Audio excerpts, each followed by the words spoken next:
His most recent book, Entanglement, deals with the issue of how art and humanity hang together, taking up a theme that he already dealt with, of course, in his seminal book, Strange Tools. Thinking about how aesthetic and artistic practice extends into the realm of human-mindedness profoundly. That's been something he has been doing. So that's obviously also the notion of entanglement in the most recent book. And before, he has also written a bunch of philosophical classics, like, Varieties of Presence is something that we had a wonderful time discussing back, in Spain. And of course, his work on the brain or on consciousness as something that we do with our brains, to be simple, to make things simple, rather than something which, emerges or emanates in a part of the body, as some people with whom we also had conversations assume. So, Alva, it's great to have you with us and to give our Forum Humanum lecture, and I think the topic is going to be love and consciousness, if that has not changed. So I'm glad that you could make it. Very much looking forward to this.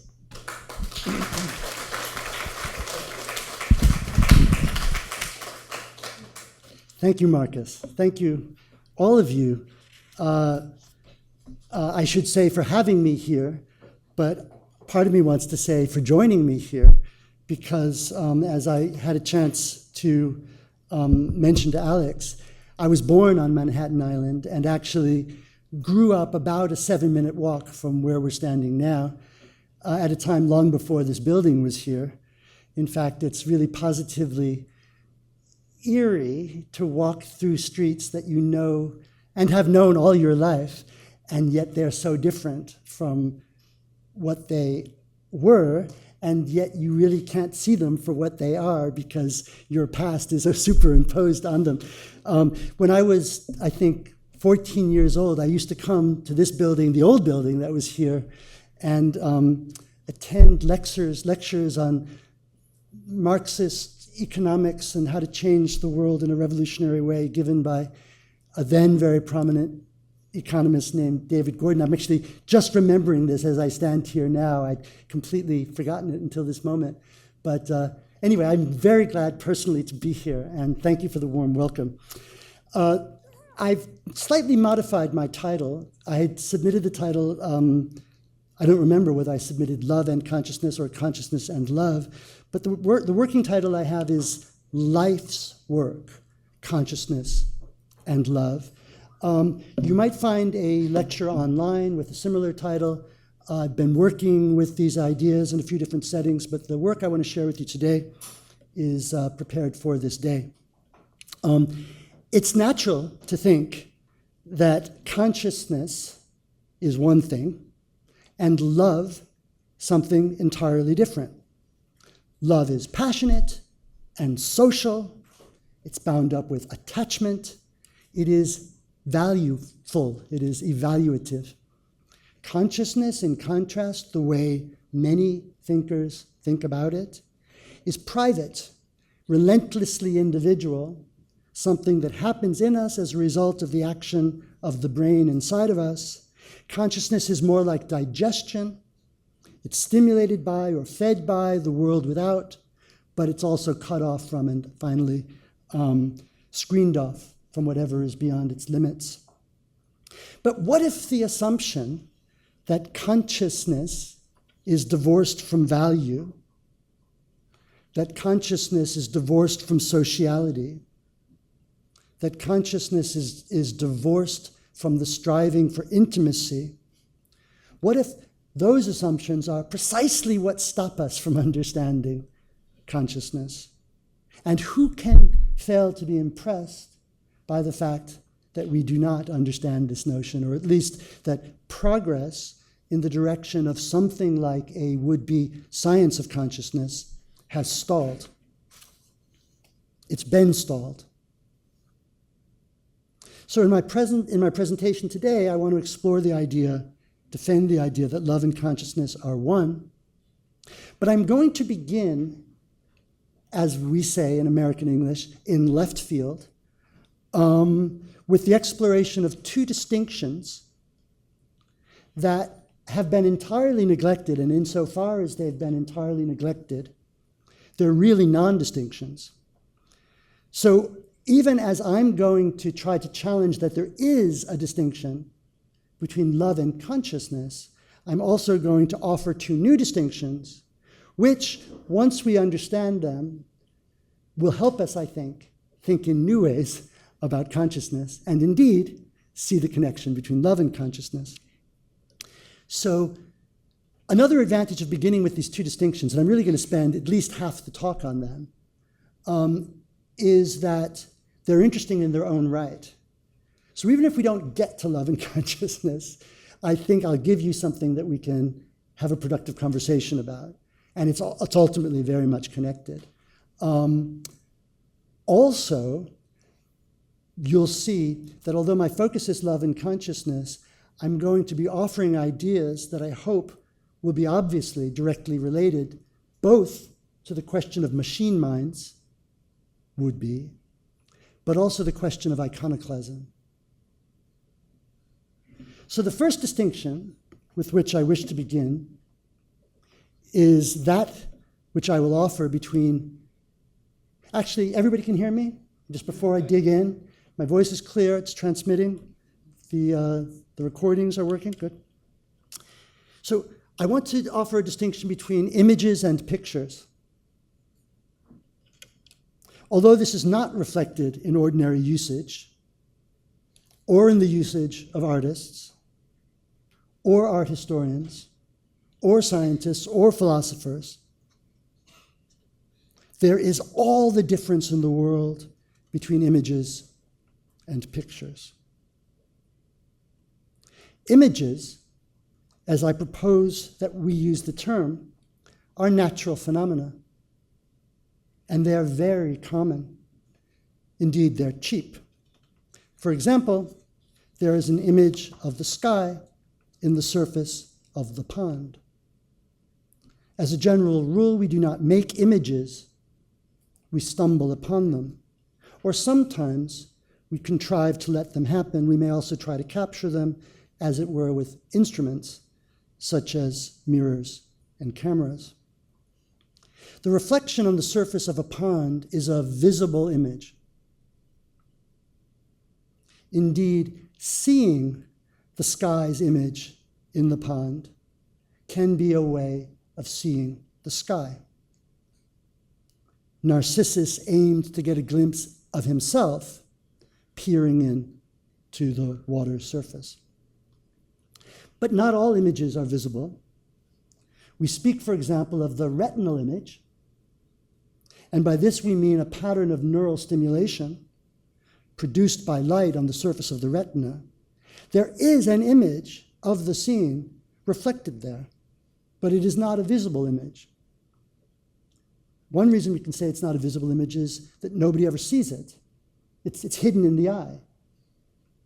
Even an ophthalmologist using an apparatus looking into the eye doesn't see it. There is no visible image there. The surface of the Netzhaut, the surface of the retina, isn't a reflective surface in that way. Images at the most basic level are mappings or projections. So even confining ourselves to images produced by the action of light, because you could generalize it to think of other kinds of projective relationships, but even confining ourselves just to images produced by the action of light, only a subset of images are visible, and only a subset of images are causally active. So the retinal image, presumably, is causally necessary for vision, even though it's invisible. But it's not unreasonable, I think, to imagine that every point in space is a point to which rays of light focus and thus can be thought of as creating images that don't matter. So there is a mathematical and physical science of the image, and it's called optics.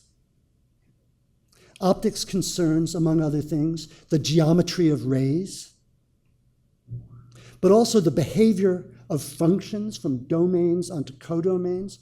If I remember my high school mathematics correctly, another name for the codomain is the image of the function. And of course also the physics of light. Optics studies the way images are formed. Now, pictures are something different. Pictures, unlike images, are not naturally occurring phenomena. They are artifacts. Whereas images are found, we stumble upon them, or maybe we infer their existence from our optical theories, or maybe we manufacture them using technologies. But pictures are made. Pictures are themselves an instrument that we make. And this has important consequences.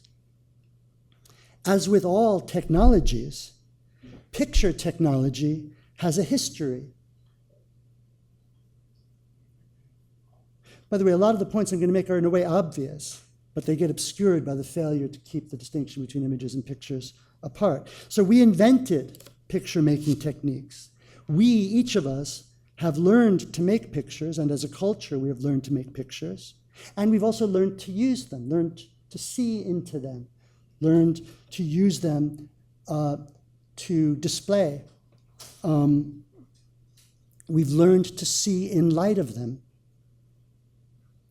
Pictures, this is a second point, have what you could call a style history. To make sense of a picture is to make sense of something that occupies, manifestly, a place in a range of known styles, or of possible styles. And every picture, implicitly at least, refers to a background stylistic set of possibilities against which, or in the context of which, it does whatever it does. And for this kind of reason, as we know, pictures bear the marks of maker and time and place, and also our interests, our concerns, and our values. There are no natural pictures or style-free pictures. A third point is that pictures are communicative objects, and so they have a rhetoric. Every picture comes with a caption, whether that caption is implicit or explicit. And the caption tells you what kind of a communicative function the picture is playing. Here's grandma. This is the president. The picture is a tool for showing or for putting on display, but it only, as a matter of fact, works against the background of a shared communicative setting. If you hide that background, if you obscure that background, which is something that artists sometimes do, the picture becomes a strange picture, something that actually poses questions rather than showing something. It can become a work of art in that case.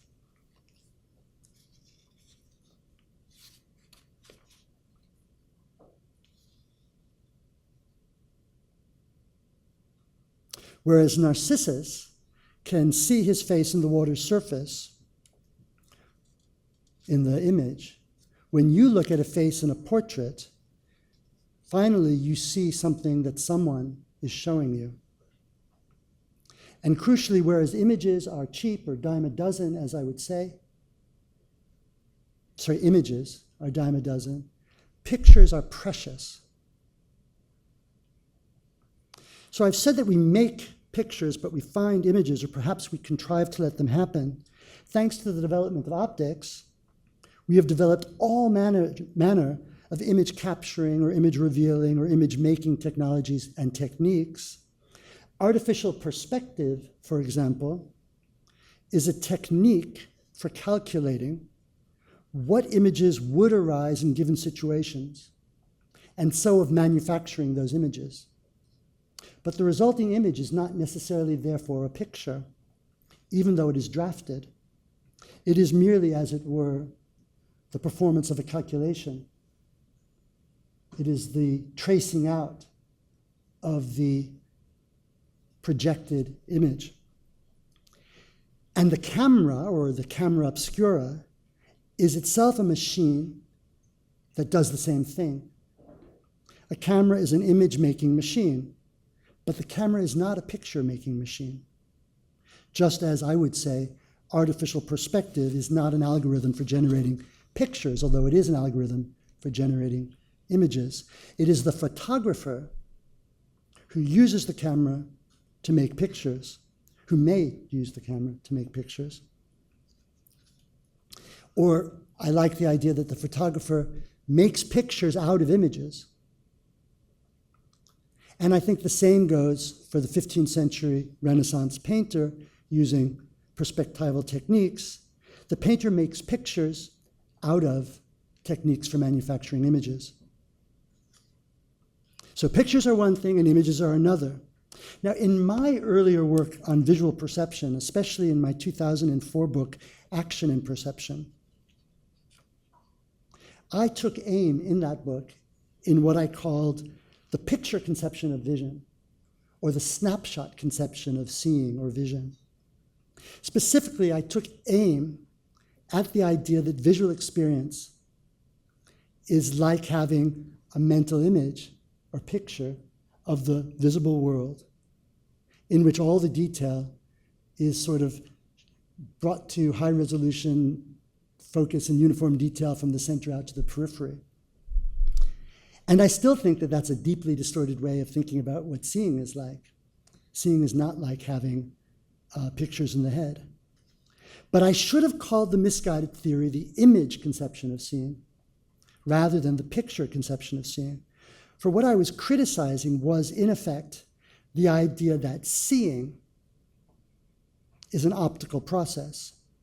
That is, that to see somehow is to be on the receiving end of an image-like consciousness of the world.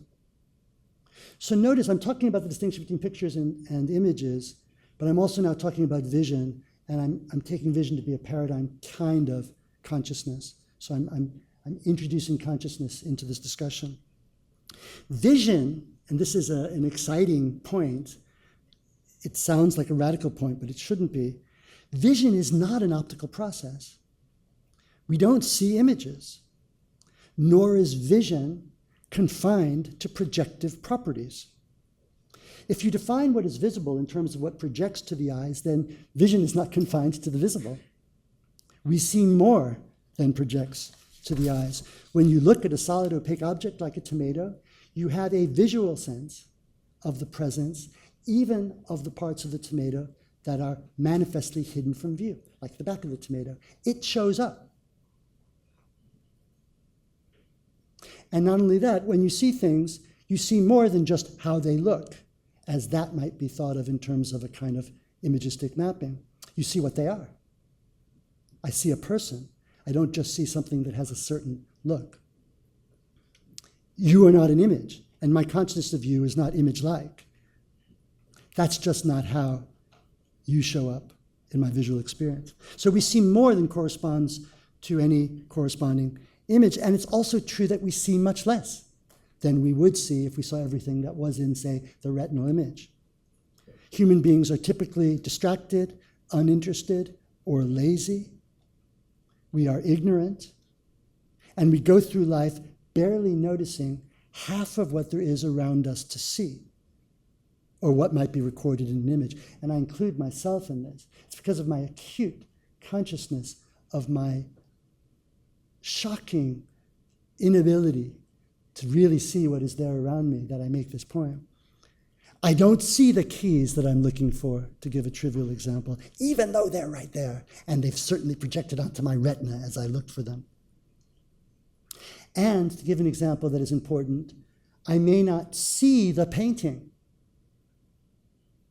even as I scan it with my eyes as I race through the gallery. I haven't done whatever needs to be done to have more than an optical relation to the painting. So seeing is not optical because seeing is not something that happens in the light eye brain system. It is something you or I, the person, or indeed I'd say the animal, enacts or performs. To see something also is to take an interest in something, and so it is to come into relationship with it. It is to orient oneself to it or in response to it. It is to concern oneself with it. We don't represent the world in sight. We reach towards it and hold it. Sometimes we caress it.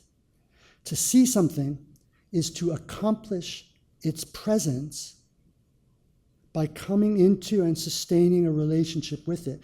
I take that to be the core idea of what is sometimes called the enactive approach to seeing. Even if the eye is an image-making machine, in the sense in which you can say that a camera is an image-making machine, we don't see those images.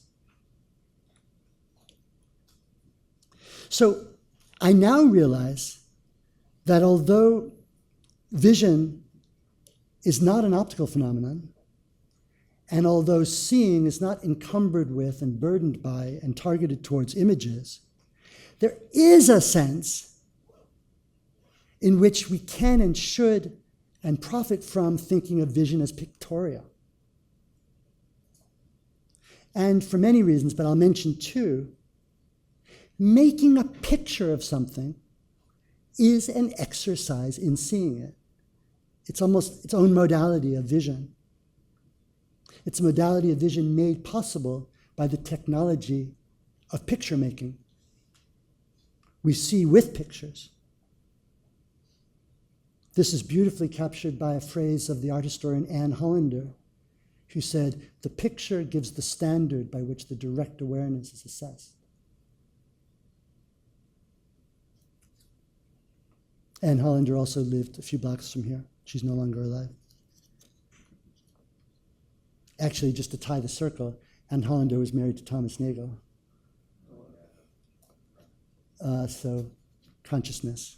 She was thinking about something related to consciousness when she made that discovery in a book which she wrote about the history of the representation of clothing in European painting, called Seeing Through Clothes. Anne Hollander.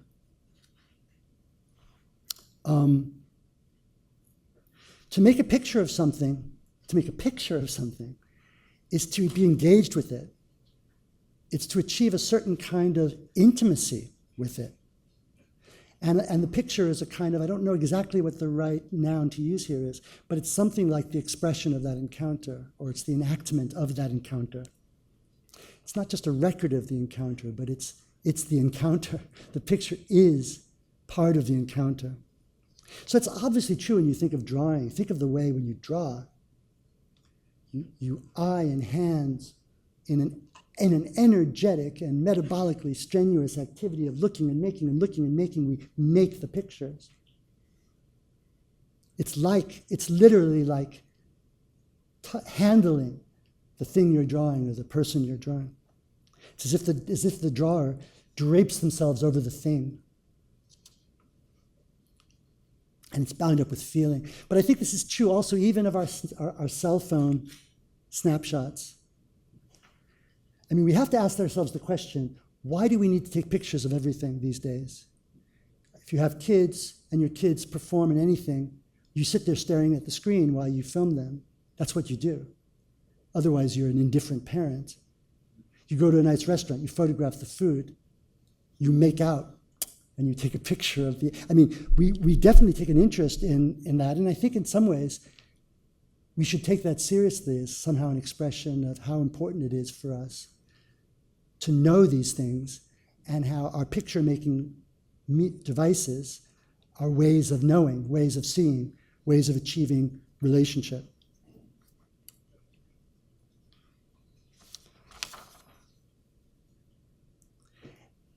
Now, this is a brief comment as I start to wrap this part of the discussion up. I think since the Renaissance, I'm going to say some very dogmatic claims here, but I hope that we can come to them later if there's art historians in the room that might be interested. But I think that since the Renaissance, the whole theory of vision, has been dominated by a false imagistic conception of seeing and a false imagistic conception of the picture. But images don't put you in relationship with the world, neither in vision nor in pictures. You need to do that. And I think it's the false imagistic conception of the picture that dominated painting throughout the 15th century. And it's in relation to the problems connected to that view. I'm just going to name this, we can talk about it later. it's in relation to that false imagistic conception of the picture that painting underwent a revolution around 1600 in which the constraints of artificial perspective were tested in new ways. And I had dinner last night with the art historian Alexander Nagel from the Institute of Fine Arts, and we spent the whole time discussing this historical phenomenon. So to recover the world's presence in pictures, painters need to step back from the mistaken idea that presence could be had for the price of images. That the presence could be had for the price of technology. And it's also very striking that the Byzantine icon, although in a sense imagistically imperfect as compared to the creations of the 1400s, actually I said, yeah, of the 1400s and indeed the 1500s,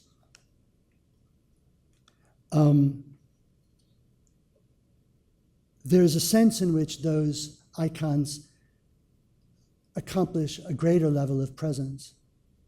And I think that's because instead of thinking, I'm going to put a really complicated historical fact into a really brief sentence, but instead of thinking of the image, instead of thinking of the picture as an image, a reflection, and of likeness as produced by point-to-point isomorphism, they recognize that the icon is bound to, tied to that of which it is a substitute.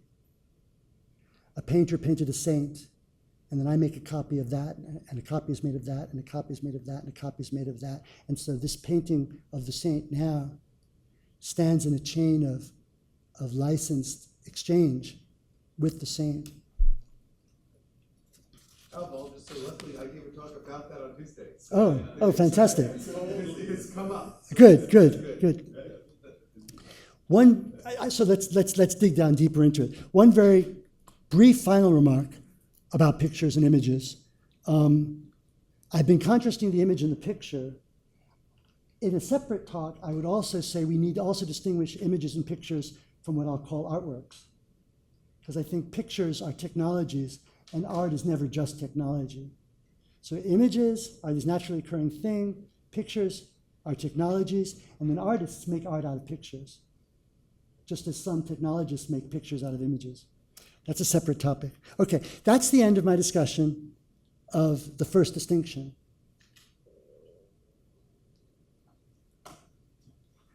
The second distinction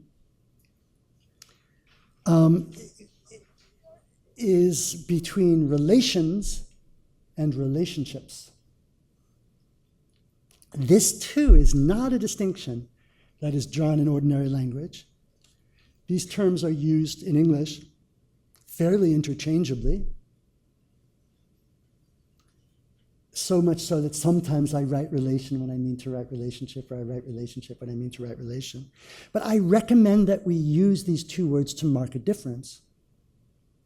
Whether I am older than you or your offspring, whether I am positioned to your left or right at the table, these are attitude-independent facts about our chronological, biological, or spatial relations, respectively. When two entities satisfy a two-place predicate, no philosophy talk is complete without mentioning a two-place predicate. When two entities satisfy a two-place predicate, like is to the left of, or is the daughter of, they can be said to stand in the named relation to each other. Relations either obtain or they don't. Relations, like images, are cheap. Everything is related to everything else. Relationships, in contrast, name something entirely different. Relationships, and remember I said that seeing is making a relationship with the world, not an image of it. Making a picture is entering into a relationship with the world, not making an image of it. Relationships are attitude dependent. We make relationships. See, I almost misspoke. We make relationships. We perform them. They are precious. They are hard won. You can't go to a baseball game without coming into an indefinite number of relations to everything around you. But you can sit in the stands and fail to come into any relationship at all, for example, to the action on the field. For example, if you're unfamiliar with the game or don't know the rules,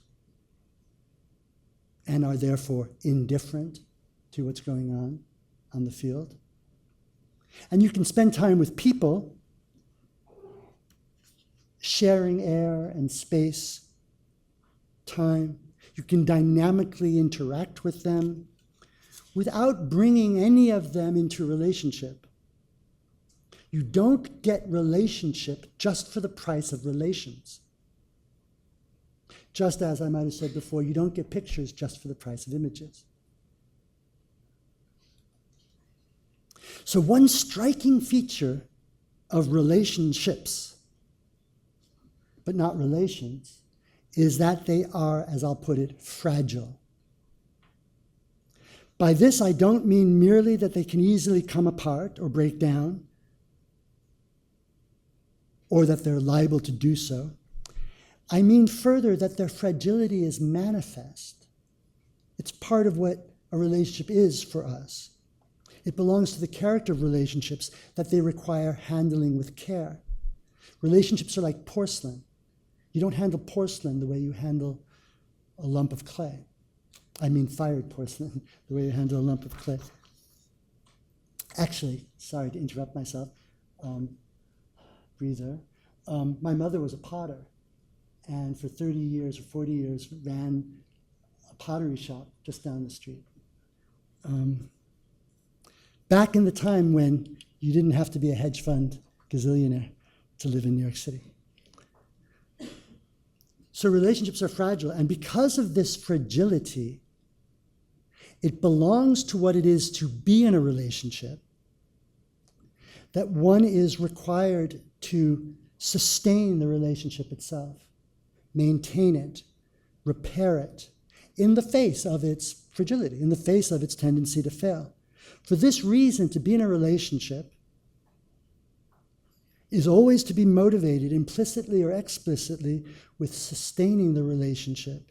It's to be alert to the demands and requirements of the relationship itself. It is of needs be to be concerned with the status of the relationship.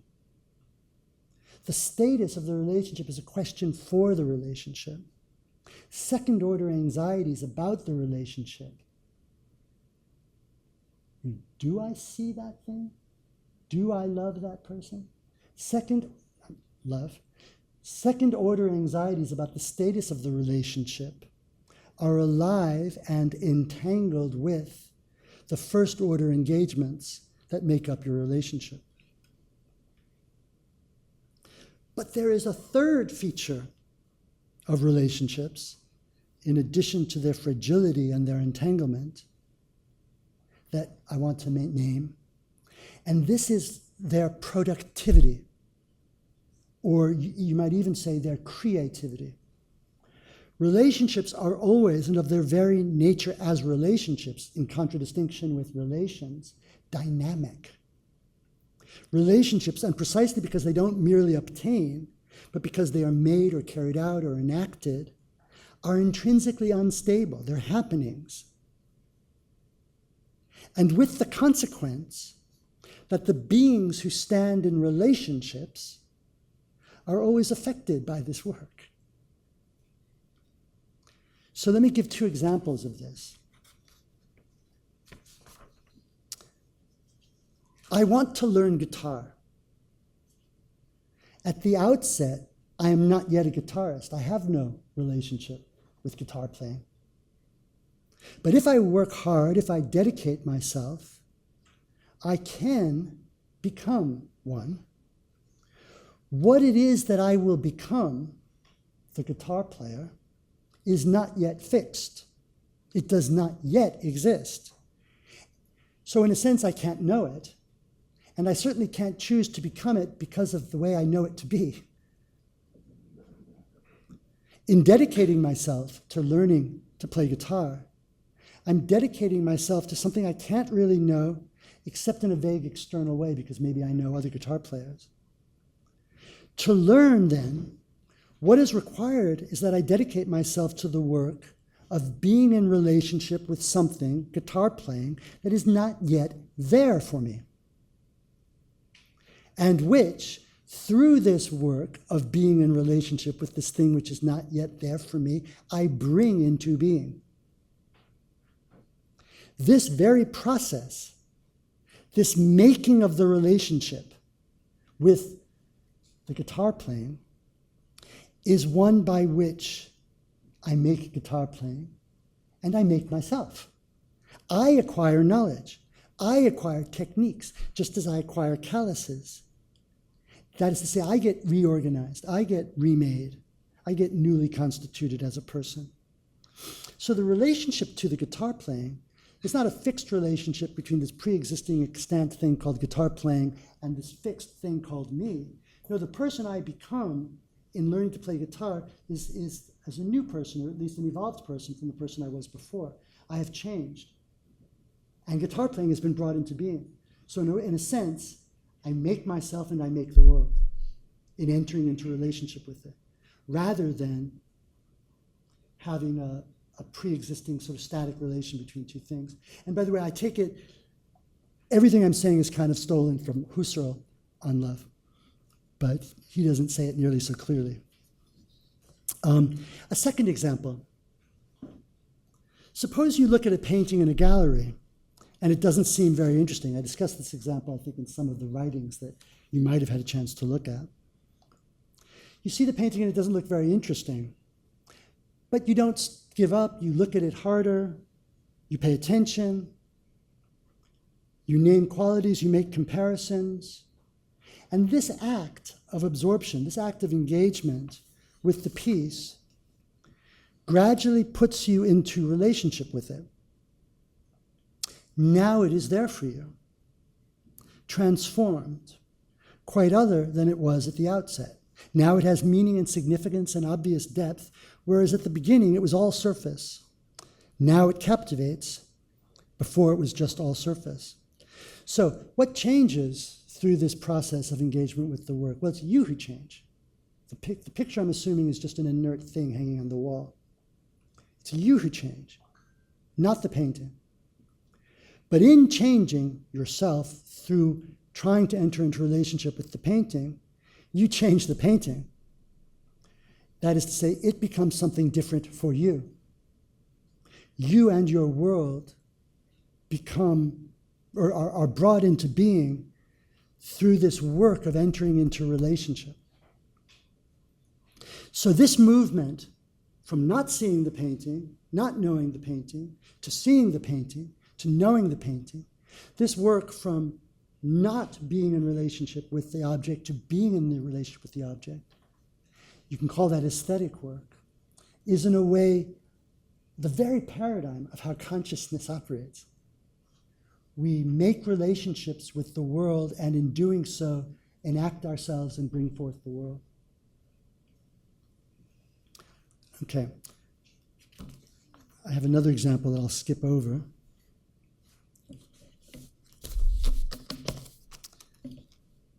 Now, we began a little late, so I'm going to go on a little bit longer.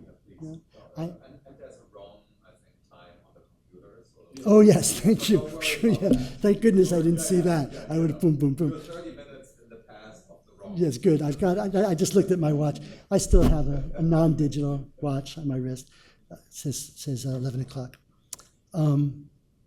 Okay, those are the two distinctions. Sorry, stay near the microphone. Those are the two distinctions. And I could stop right now, but I'm going to make that terrible mistake that professors make. I'm going to keep on talking. And at some point, though, I think I'll have, the way I've designed the rest of the presentation, I could stop at almost any point.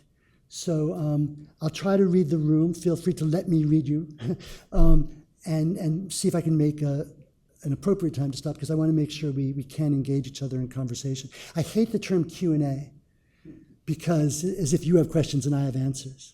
No, I hope we can discuss and enter into a creative mode of philosophy. Okay, now I turn to consciousness and love. I'm trying to share a very big picture with you, so as until now, as I proceed, I'm just going to assert some quite complicated claims, but I want to assert that, to begin with, the problem of consciousness is the problem of presence. It's not the problem of qualia. I'm just not going to talk about that, but I'm happy to if you wish. It's the fact, what is presence? Presence is the fact that there is a world, that it is present to us in experience, in thought, in fantasy, in imagination, and that we are present in it. The world shows up and we show up. This is a core idea in phenomenology.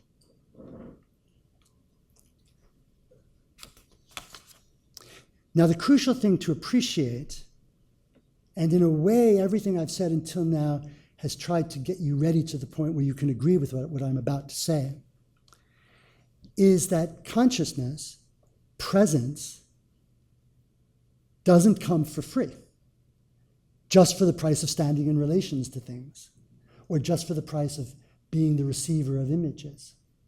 Consciousness is hard. Consciousness is not something delivered or turned on, it's something we do. It's something we make. It's something we enact by entering into and sustaining relationships. And relationships are fragile, productive, entangled. A few examples. I already indicated this, but I'll say it again. There is so much around us that although it is available for our inspection, we don't notice it, we don't experience it. You know, traditional vision science always asks the question, how is it we see so much, this detailed visual world, on the basis of a fairly impoverished retinal image?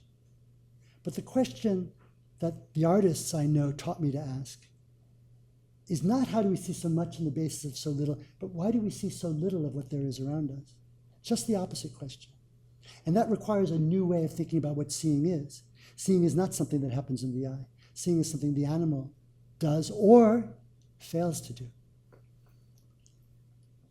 There's an old saying, which I use as the epigram for my book, The Entanglement. If you want to see something new, walk the same path every day. And I think the thought here is that through indifference or distraction, or perhaps because of ignorance, we fail to experience so much of what there is for us. So again, think of the child at the baseball game. The child doesn't know the rules, the child doesn't care, so the double plays, the home runs, the stolen bases, they don't show up for the child. They're not present for the child. What the child notices is the cotton candy vendors, maybe, or the screaming fans. But we're all in a position, the same position as the child.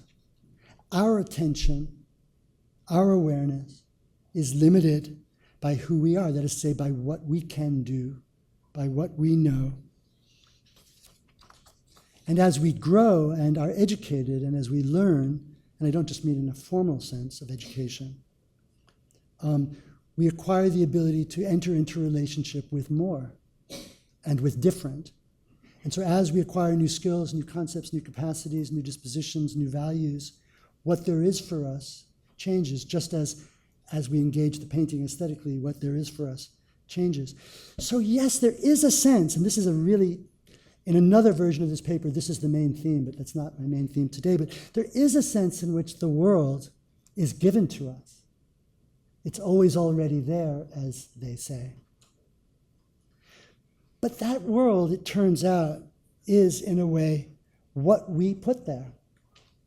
What is already there always is what we put there. And again, this is just the opposite of the idea that we're cameras, that we're image makers. Let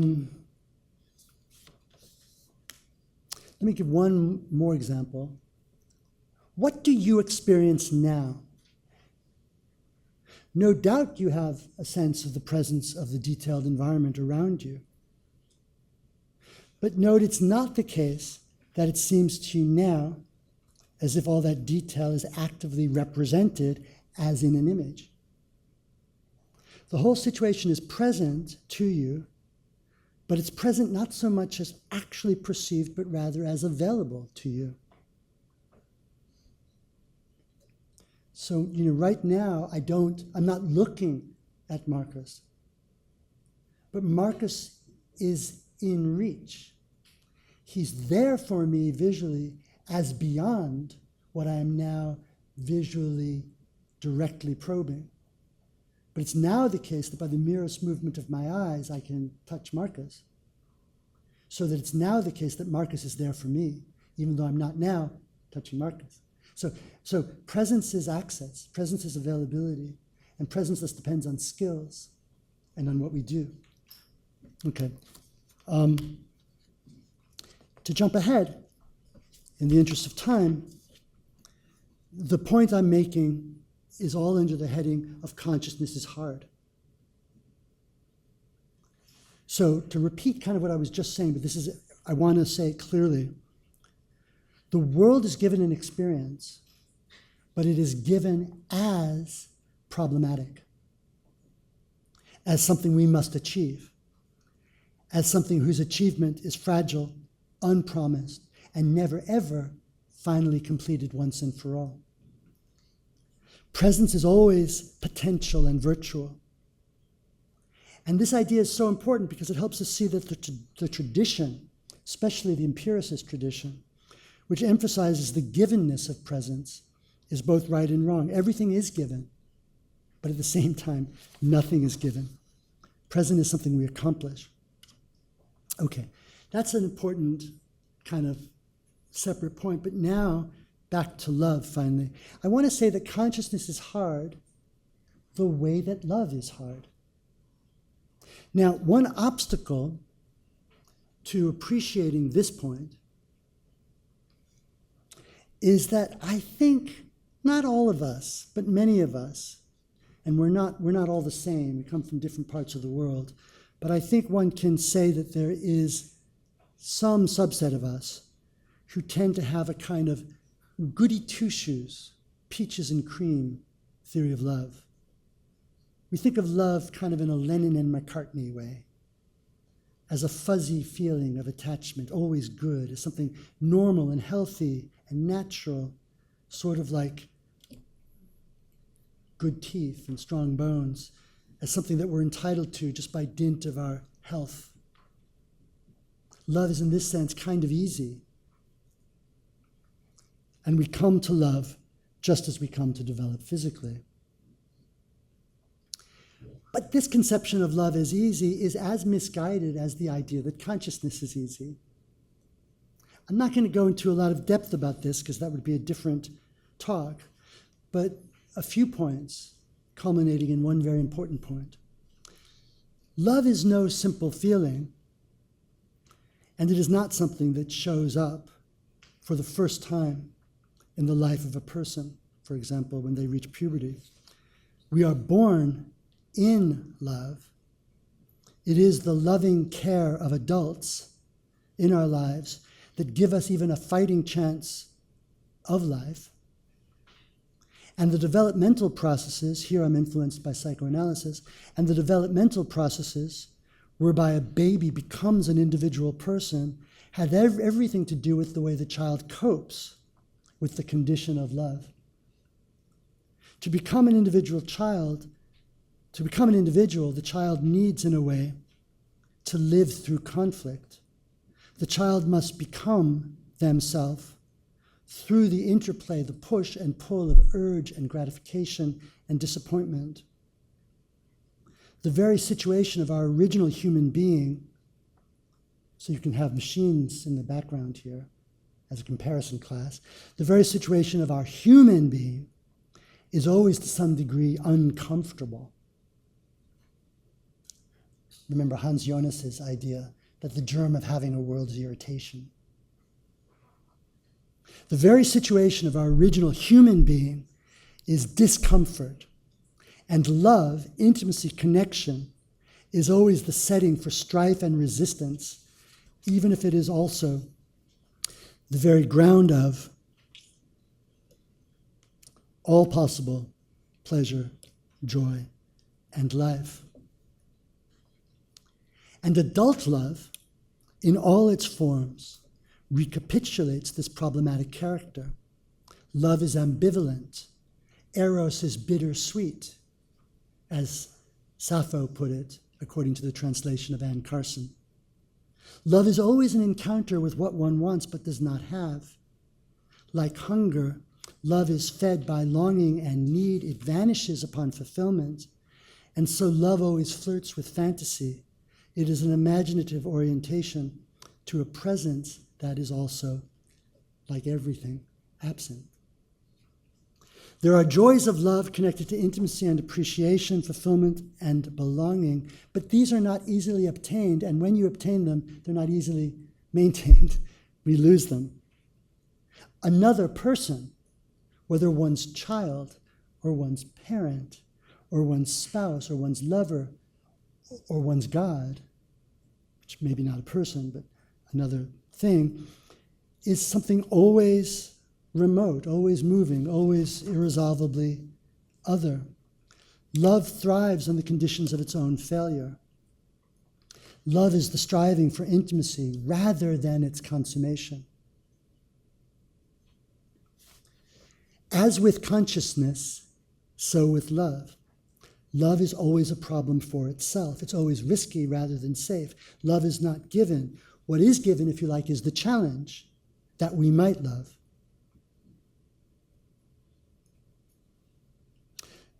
And far from love being something easily had, as it were, just for the price of normal psychological development, love is a project. Love is work. And I'm using the word work intentionally. Love is the work, or rather, it is the dedication to the work of achieving intimacy with a person, with a place, with a thing, with a God, with a country, with a vocation, with an idea, with a work of art. Love is the dedication to the work of achieving intimacy. That is to say, love is the dedication to the work of making relationships.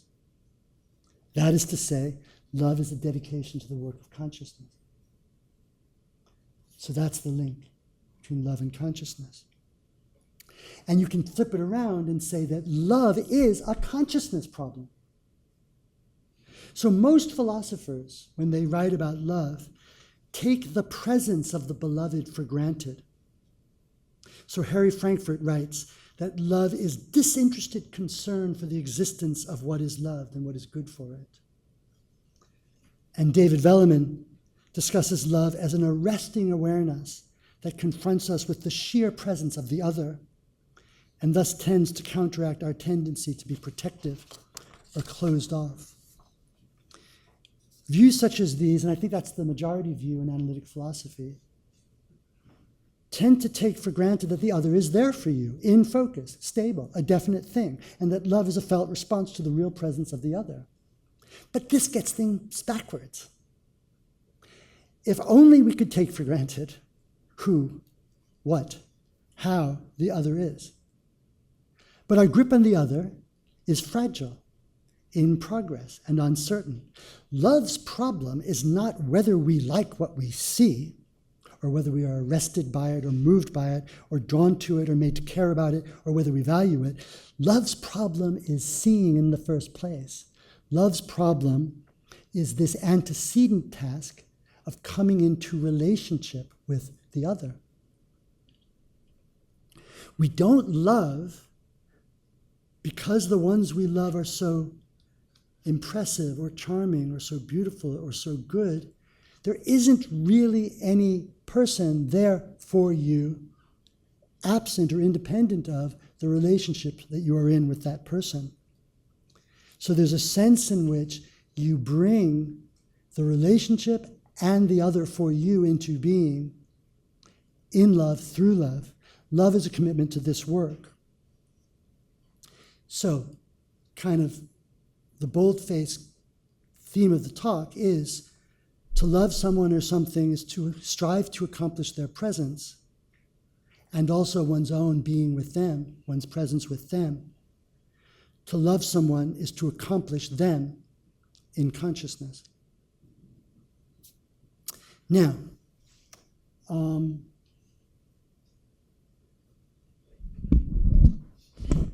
I think that for the remainder, I actually have another 8 pages of notes. But I think maybe I've given you enough. But I can't resist at least naming what I'm not going to present. The next part of the paper, I was going to consider an objection. And the objection is worth noticing. It's if consciousness is in a sense loving, because it's the making of relationships which always require our dedication to that work, which is, as I'm defining love, then does that have the consequence that we love everything of which we're conscious? Do we love the things we hate? So I have a discussion of this. Not an adequate discussion, but it's an interesting question. A second topic that I go into, which again, I sketch it, and really it would be a whole chapter in a future book. But some of you will recall that in the Phenomenology of Perception, Merleau-Ponty says, there is nothing harder than knowing what you see. Or maybe he says there's nothing harder than, yeah, I think that's what he says. There's nothing harder than knowing what you see. And from a certain point of view, that's a crazy idea. And it's related to the idea that he also says that perceptual consciousness is intrinsically indeterminate, and that its indeterminacy is a positive feature of it. It's not a kind of epistemic lack of focus or attention. It belongs to the way the world is present for us, that it is present in a way that defies an image, that defies a mere relation. So in effect, I think that the idea that consciousness and love are the work of making relationships can explain this phenomenological point. It's because the question, what do you see, is really the question, what relationships are you now in? What are you now doing? What are you now concerned with? What are you now caring about? Those are good questions, but they're not questions that have answers like P. You know, it's not, I see the red tomato. That's not an adequate answer to the question, what am I now in relationship with? Although it might be perfectly good for certain legalistic purposes. And this, by the way, is related to, Marcus was mentioning minimal correlates of consciousness before. Some of you will recall that David Hubel, who won the Nobel Prize for the study of the mammalian visual system, argued that he had produced, together with Thorsten Wiesel, a very detailed understanding of how individual nerves operate, and in particular the way they come to have what are called in neuroscience receptive fields. But as he said, nobody understands how all these cells come together to produce the percept. And the object, for those interested in the NCC, is to find out what makes the percept. But they're assuming that there is a stable object called the percept. And what this view I'm articulating in alliance with Merleau-Ponty is offering is that that's the wrong question to ask. It's not surprising that neuroscientists neglect that question. I mean, neglect the problems that that question faces, because in a way the entire enterprise collapses. There is no NCC for a thing you haven't specified. It's not a meaningful question. Okay, last point, and in a way, I think this is actually one of the most exciting points, because it actually ties this back into a question about biology. So I called the talk Life's Work. So there's an interesting question. If consciousness is a striving for intimacy, and if it's hard, why do we bother? I mean, it's actually an interesting question. Why is it better to see than not to see? Why do we do the work? And you can think of this in the aesthetic context. If you go to the museum and there's all these like really demanding pictures on the wall, why do the work? If the artwork doesn't even show up to you as present until you do the work, what's the motivation to aesthetically engage the artwork? And of course, for most people, there is none. I'm sorry to say. or maybe that sounds harsh, that sounds pompous, but for many people, it's easier to buy the book or read the plaque or go to the coffee shop and not to, if you like, nakedly stand in the presence of something you don't know what it is and try to figure out what it is. Why do it? Why do it? So the answer is, and this is, I think, a really exciting discovery of this line of thought, is that it's life's work. That is to say, we don't do it because, it's not just as I don't choose my lover because I admire them, but rather they emerge for me through the loving relationship.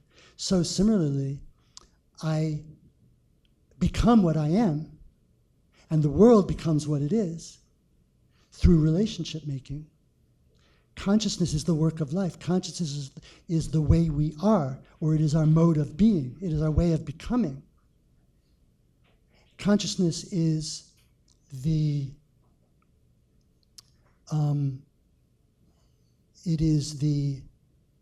modality of life's existence.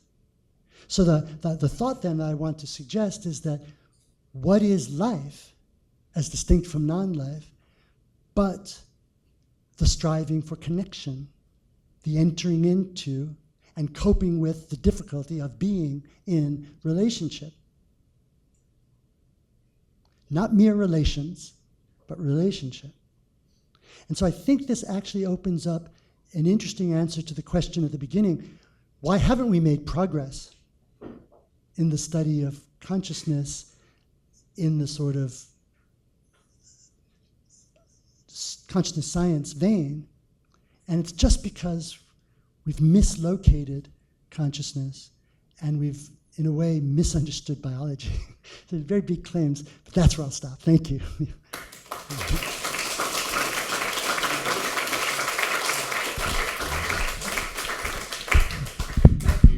That was excellent. Made me very happy. Thank you in so many ways. Great talk. So, if it's okay, I'll moderate. Please, no please, people, yeah. and then I'll try to. Okay. After that, Paul, Brad, and then very good. Thanks so much. I agree with everything you said, so I want to ask a kind of follow-up. Yeah. So I want to kind of introduce a temporal dimension to our, appreciation of pictures in your sense, and thinking of the way in which they secure presence. So the way in which, a kind of pictorial technique can secure presence at one time and can stop securing presence. So I think Michael Fried has given us a kind of wonderful account of this dialectic in terms of the dialectic of absorption and theatricality. So the outlines of his account are time T1, a painter develops a new way of picturing that secures the presence of the world. So think about the paintings that he thinks, secure presence by depicting someone who's ignoring, the picturing act, by depicting them as, engaged, absorbed themselves in an activity. And the audience sees those paintings as being revelatory of something about that person and their experience. But then, of course, that becomes something other painters realize becomes a kind of technique that can be taught in schools. And then, on down the line, it comes to seem mannered. So it stops securing presence in that sense. So that mode of picturing just stops giving us a world in that sense. And I want to kind of invite you to say something about how you think about that temporal dimension, how there's a kind of time frame to securing presence through picturing. And here's what I'm puzzling about this, what puzzles me. Here's a boring explanation for what Fried is describing. The boring explanation is that pictorial technique gets boring, that we see a lot of it and we get sick of it. And I take you to be pushing against the idea that merely, being exposed to something a lot is what bores us about that thing. You suggested actually, the repeated exposure to something is what reveals it to us. And so I wonder if you think there's a more interesting explanation for that kind of temporal dimension to, securing presence through picturing.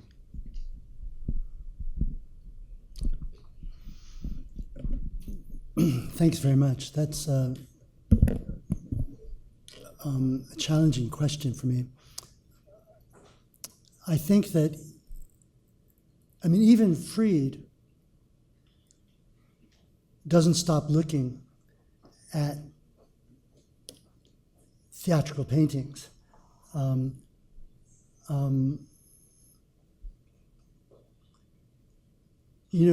later Freed, the earlier Freed, the young Freed, used the word theatrical in a different sense. Not in the sense of mannered stagings of absorbed humans, but rather in the sense of works that operate on you psychologically through impact.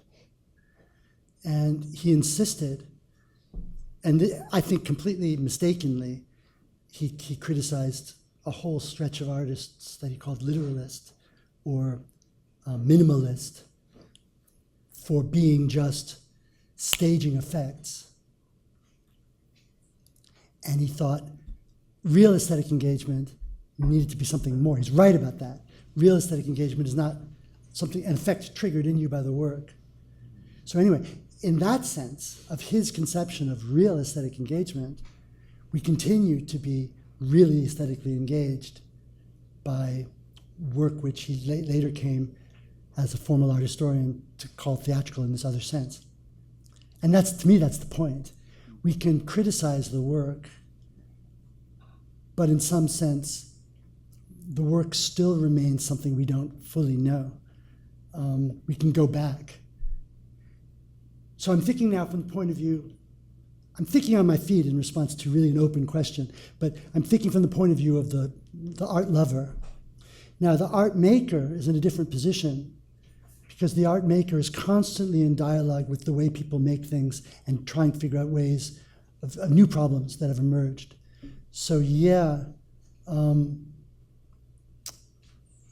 Manet comes along and breaks the spell of absorption, and that's a really good move in that context. But isn't it interesting that that it doesn't destroy or negate, it simply carries forth the conversation, if you like. Half answer, but beginning of a conversation. Yeah, so I just want to start by thanking you. That was a really beautiful presentation, and it's refreshing and inspiring to hear this kind of thinking just from examples, and putting together sentences in the way that you did. Thank you. So thank you for that. Because of the way you presented what you're thinking, as I just said, kind of putting together sentences. My question's going to be about the relationship between different formulations I heard. Mm-hmm. And I suppose it all falls under the heading of what you mean by work as a way of tying together the various things you discussed. Art and love especially are the ones I'll zero in on. Art making and love making. When we say it's my life's work, I guess, on the one hand, it implies, as you said, a kind of patient practice. You gave the example of guitar playing. And so there's a implied sense of practice under the idea of work, where the practice means there's a sort of, and here's the beginning of my question, a kind of normative achievement. Mm-hmm. And I heard this in the difference that you kept returning to between what's given and what we do. And so if I follow that line of what you said, it's as if art making and love making are distinct paradigmatic kinds of normative achievements of what it is to, as it were, get a life by working at it, just using your words, right? Get a life.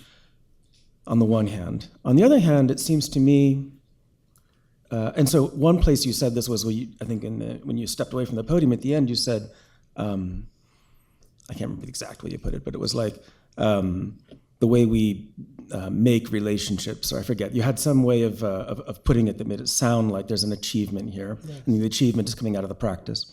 Yeah. On the other hand, it seems to me that you also said, and here I do remember the words, that intimacy is something we strive for, it's not a consummation. And I very much agree with that.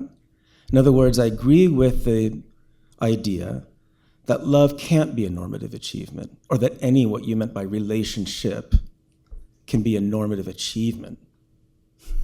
It's not something, I think you're pushing against the idea, what you call the Lennon-McCartney idea, that I wake up and one day and go out singing, hey, I'm in a relationship.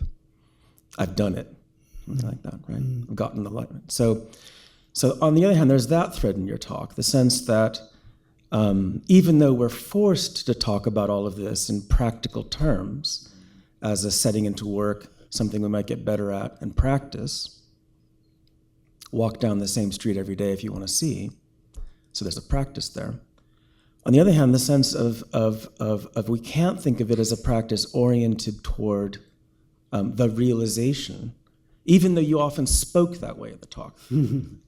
See what I mean? So you can see my puzzle, and it's as if you were pulled both ways. Now, I'm not. This is not one of those so pick one kind of questions. I'm not saying that at all. It seems to me there's a tension, an important tension between the way in which we're forced by the nature of what it is you're discussing, setting a life into work vis-a-vis love and consciousness, that makes us talk as if, act as if, in other words, go about our business as if there's a normative achievement to be had here.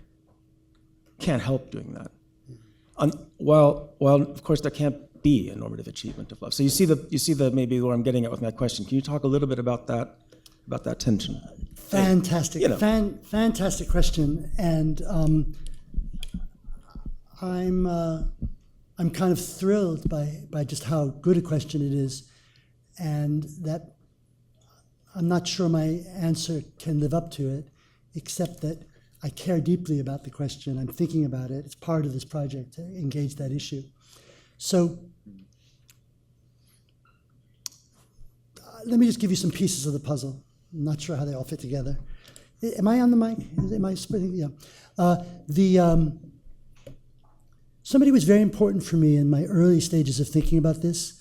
Two authors that were very important to me were Gillian Rose and Iris Murdoch. So Iris Murdoch speaks of love, or of the ethically rich relationships we have with other people, as an endless task. Now, in other words, it doesn't bottom out in kind of, now we know each other, now I see you, now we're done. That's not what relationships are like.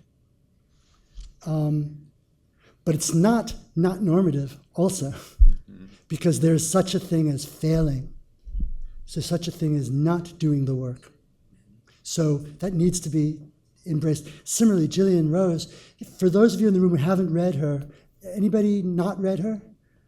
Has everybody read her? Everybody knows Gillian Rose? Okay, see, I don't know that. In Berkeley, nobody's read Gillian Rose. Okay, yeah, good. Love's Work, exactly. Which, by the way, I came up with most of these ideas before I realized that was the title of her book, and so I had to change my title from Love's Work to Life's Work. But anyway, but it's okay. So I'm actually humbled to know that she's a New School favorite. Then I need to say, she was Jay Bernstein's best friend. Oh, There's also that. There's that. That's in the book actually too, right? Yeah, of course. There are some. Well, thank you for sharing that with me. But of course, the thing that I'm really interested in is, when she talks about I forget exactly how she characterizes them, the New Age Buddhists who are peddling selflessness and a merger, oneness with the world, which is a very powerful religious ideal, not only for New Age Buddhists, but also for many different forms of spiritual practice. But that somehow, as if, I'm forgetting now her poetry, but as if a frictionless mode of being were possible, whereas in fact, the precondition of relationships is the scraping against each other and the ways in which they persistently resist us and fall apart. And she says, I affirm that I will keep on failing at love. That's love's work, is to keep on failing at love. But failing, again, it's a normative notion. It's a normative notion. I originally, in the written version of this talk, I end with a question, which I didn't come to, which was, is it possible to live without love? Is it possible to live without consciousness? If consciousness is something we accomplish, if consciousness is something we achieve, and if the doing of that, if consciousness is something we accomplish, if it's something we achieve, which in a way has been my slogan for years now, then it makes sense to think that we can fail at it. But if the work of making consciousness, making relationships, is the very work of being, which we are, the very work of our own becoming, then to fail is to not exist. Or so one of the thoughts, and this is also related to the question about love and can you love and hate, as many people have noticed, the opposite of consciousness, the opposite of love is indifference. And indifference at the limit is death, just as love at the limit is life. So this is just to say that I'll make one last statement, which is one last piece of the puzzle. It's an amazing thing, not at the New School, but at UC Berkeley, where I'm the department chair of philosophy, that if you want to study consciousness, you take a course in M&E, metaphysics and epistemology, and you satisfy a certain kind of credit towards your major. But if you want to study love, you have to take a course in value theory, which satisfies a different kind of credit towards your major or towards your graduate degree. Love and consciousness belong in different departments of learning. And in a way, I like the upshot that consciousness must be as value theoretically significant as love could possibly be, and vice versa. And yes, that does mean that we're always already in a normative space. Sorry, please. Yeah. Oh, Right. Thank you. Thank you. Hello. So thank you. That was extremely welcome talk and very well received here and by me. I want to put you in dialogue. It can't be too positive, otherwise it gets boring. So I want to put you in dialogue with the talk we had last night. Ned Block was in here sort of reviving Searle's theory of consciousness as a mysterious property of neurons per se. And I actually asked him about sort of like, what do you think about this inactivist type approach where life is a necessary condition for consciousness? And he's like, it's no good, bah humbug. Didn't really give reasons, but he didn't like it at all. He was very dismissive. So I just thought I'd ask you, like, how would you defend the position against like objections, say that this can easily be handled by just bringing in attentional mechanisms. Oh yeah, of course, the little kid doesn't see the double play, but you could just model that by having the right concepts in the representational system, and then attention directs your workspace or whatever to whatever aspect of the percept is relevant, etc. But you don't need life, you don't need an activism for that. So yeah, what's a good way to respond to that kind of dismissal? Well, now you embarrass me because this is a very hard question to answer. And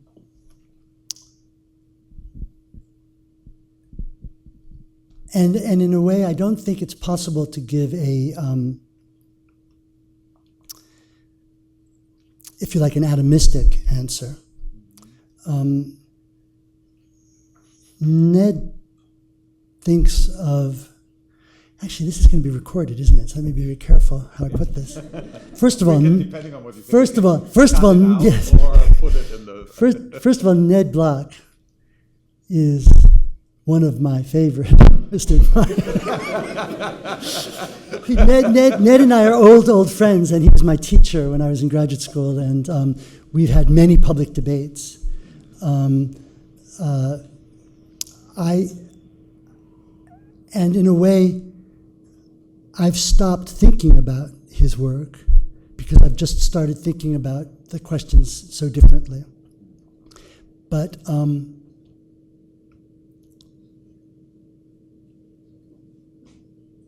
one of the points that I'm committed to is this idea that I touched on only very briefly in today's presentation of the way in which the phenomenon that we're supposed to be trying to explain is itself a problem for itself. When people say, well, it's the problem of qualia, or it's the question of what it's like to see something, or to be aware of the double play, I think that they always, well, there's two issues. One is that they always under-describe or misdescribe or make a cartoon of the thing they're trying to describe. What is the experience of seeing the double play? What is it? How can we describe that? I think there's ways in which that's as hard to describe as describing a painting by Manet, and it's an experience which is changed in the description. It's not a stable thing, it's not a fixed thing, so I'm skeptical that it's something that the brain produces rather than something that we enact in time. Obviously, the brain is necessary, but there's no interesting or meaningful way of relating the brain to that because that is not a fixed thing. That's one part of the issue. The other thing is a very familiar point, which many people have made, namely that by atomistically framing consciousness the way I think Ned would be inclined to do, you're actually abstracting away from the real problem of consciousness, which is presence. You're acting as if there's a question about the redness of red, as distinct from the having of a world. And in fact, I think, and this is a point Heidegger makes, Merleau-Ponty makes, Peter Strawson makes, that when we talk of qualia, we're stepping back from something we know, rather than making contact with something out of which we build up the rest of what we know. So I just think sort of all the terms are off. How to give a more nuanced and detailed discussion of global workspace theory. Well, I will say one thing, that I think attention, to me, is a word that is as open for contested meaning as consciousness itself. So that to appeal to intentional mechanisms, that's just a sleight of hand. That's just to say we're at work at consciousness. We're at work in, what does attention do? Does attention disclose what is already there? A spotlight? Or does attention water what is already there so it blossoms and unfolds into something new? That's not an empirical question. They make an assumption about the answer to that kind of question. I didn't prepare a presentation trying to look at Ned's recent work. I wish I was here for the talk.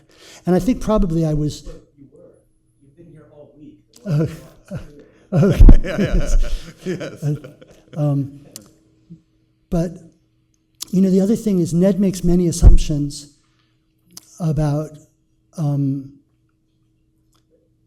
both about functionalist reduction of cognitive states and physicalist reduction of qualitative states, I don't agree with any of them. So it's not just one. But I think I would agree with him, as I understand, that there's very, very good reason to scoff at the idea of machine consciousness. But I think the reasons I've given, I think I agree with him just as I agree with a recent paper by Anil Seth that life is important for consciousness. But what is life?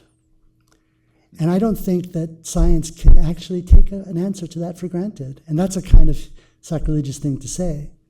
But life itself, and here I agree with Erin Thompson and with Francisco Varela and the idea of a mind-life continuity problem, that the problem of mind and the problem of life are really one and the same. And in a way, I was giving an argument for that in my presentation. So I'm rambling. No, not at all. We have been discussing all of this. This was big topic in my talk. I said, like if you think this, consciousness and machine through, then you wind up having to discuss life, right? And then then this also happened to Ned yesterday, right? Then at some point, you'll try to resort to taxonomy.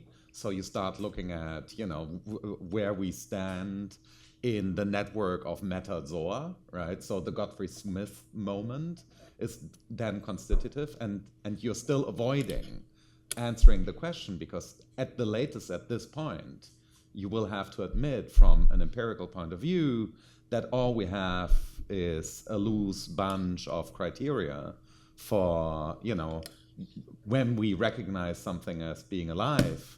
But there's a prior recognition of life that goes into the choice of those criteria, and nobody's currently anywhere near solving this problem, which I do, like you just laid it out, think is the deeper infrastructure of the problem of consciousness for just the reasons that you I think have given. Yeah. So this was just a little Thank you for that addition. But this was really a very important layer of the conversation all week. Diego. Yeah, it's just a small question. Please. I'm thinking like this distinction you brought up between stating, the apple is red as like a very determinate statement, and then the act, of being in a relationship or having relationships. There's a critical kind of indeterminacy that we have to hold open. I just wanted to ask you if you could speak more as to this distinction. It almost calls in like two different entire ways of thinking. If we reach back to like the ancient Greek poiesis, which is like to bring into creation, versus techne, which is to make. One cannot make or determine love, but it's nonetheless something that you bring into creation. And so I just want to know if there's anything more you could add to this way of thinking. Well, there are two parts to what you just asked, I think. The first thing I heard you asking about was the idea of a simple statement like this, the apple is red, as a report of one's perceptual experience. And, if my daughter asks me, do we have green apples at home or red apples? Are they Red Delicious or are they Granny Smith? I can go to the fridge and take a look and answer her. And so we can report on vision in such simple statements. But I'm very influenced by an idea which I associate with Merleau-Ponty, that when we talk about our visual experience that way, we're making use of a kind of off-the-rack or prefabricated language for describing what we see. And this makes sense. It's part of the context in which the communicative act is being performed. But when we sort of turn to the problem of experience itself as a question about consciousness, we can no longer take the prefab vocabulary for granted. So again, this is related to Merleau-Ponty's idea of the criticism of the constancy hypothesis, as if every experience is just a kind of reflection of a state of affairs that's been preconceptualized and pre-understood and pre-labeled and predefined. The apple is red. And so then if it's not that, then what is it? And then it is poetic, or it is creative. We need, in a sense, to invent the resources to be in relationship, which then enable us to be in relationship with something, or which enable us to, it's a creative act, which each of us in some sense, together with others, is concerned with.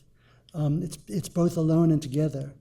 And I think the place where Merleau-Ponty discusses this really in a helpful way, I think, is in his essay on Cézanne, Cézanne's Doubt, where he imagines that the work of the painter or the work of the poet is kind of inventing the world or inventing language itself. There's actually a whole series of papers where he talks about that.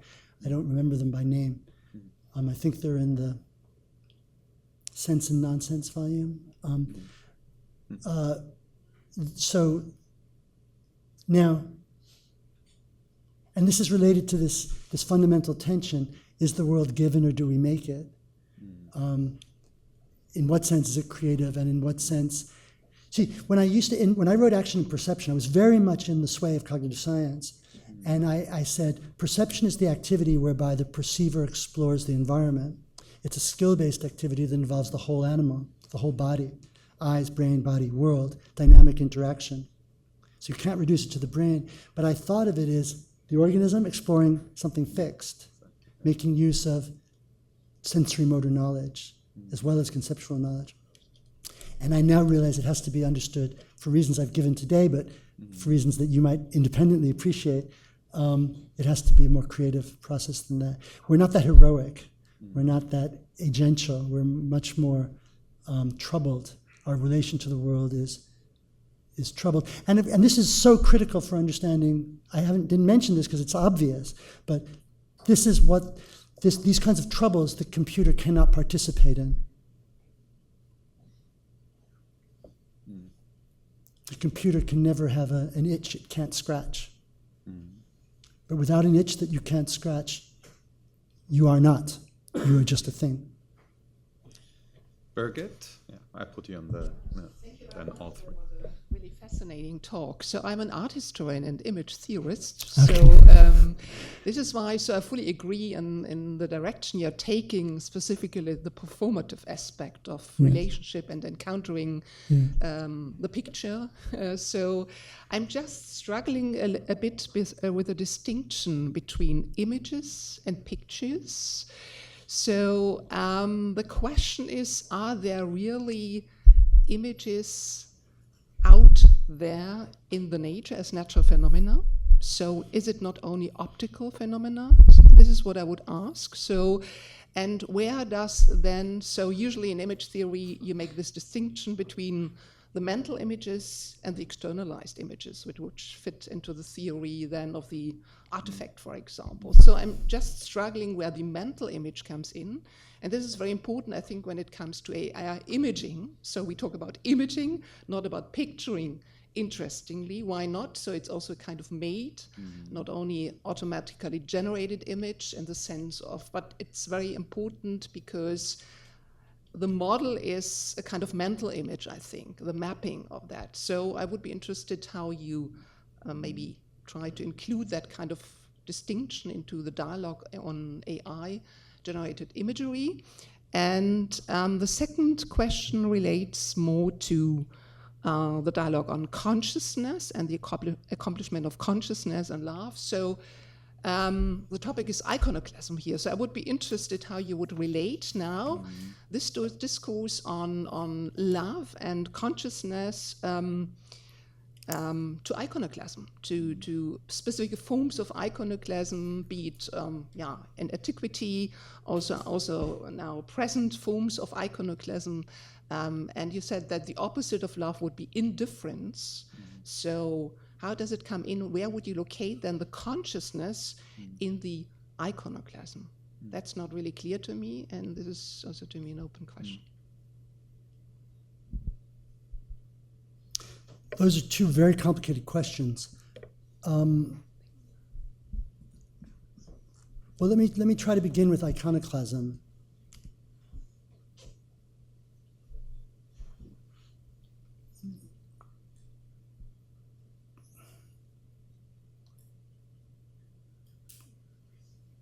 I think that one of the points I was trying to offer was a way of thinking about pictures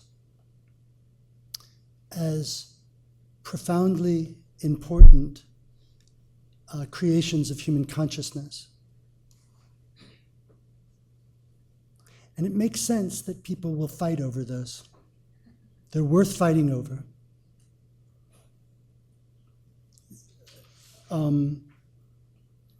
There can be, for example, in antiquity, profound theological issues at stake. Mm-hmm. What do you see when you look at this picture? Am I misguided somehow when I throw myself on my knees and pray at this picture? Or is this picture offering me direct access to God? I think Plato was right that don't think, he was speaking more specifically about art, but don't think that art is necessarily safe. For that reason, I think that iconoclastic debates in the space of iconoclasm are meaningful and worthwhile, and they're not to be reduced to mere sort of free speech type issues. There's really interesting questions at stake. I think a lot of the pictures that we deliver to ourselves and to our children are probably profoundly harmful. I'm thinking of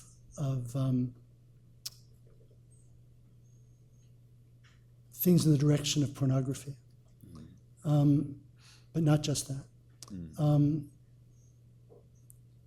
I just don't think images have anything to do with it. Like, to me, images are a different issue. Now, they collapse into each other in the sense that the technology today of the distribution, dissemination, inexpensive production of pictures, I mean, it's inconceivable. Like, my grandparents fleeing the Nazis in Germany schlepped their pictures with them to the New World because those were treasures. These physical things were treasures. You know, what do we think about what's in our iPhoto of Kyle? I mean, it's just we have a very different relationship to pictures, but I still think that doesn't make pictures and images the same. Even though this technology of image reproduction supports new technologies of pictoriality. I very much agree with Whitney Davis and others that think that pictoriality alters visuality. So there's a really productive and interesting dialogue there. Mental images, I think I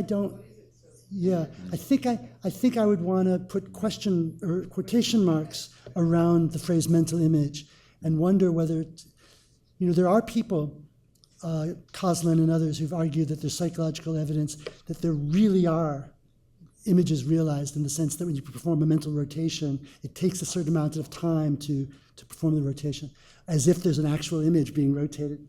But maybe it's a picture that we're rotating. Maybe it's a mental picture. So to be continued. There's many themes here. Alex. Your talk was also very well received by me. I think that was me. I'm sorry. Okay.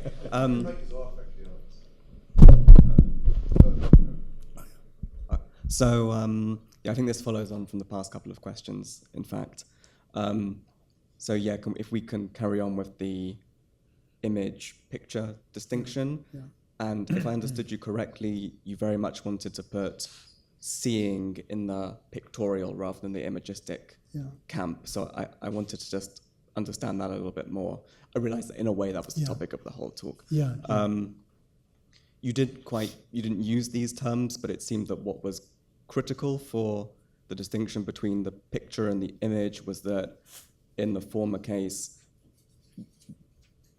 intentional activities play a role, where there's something processes with respect to which we're active.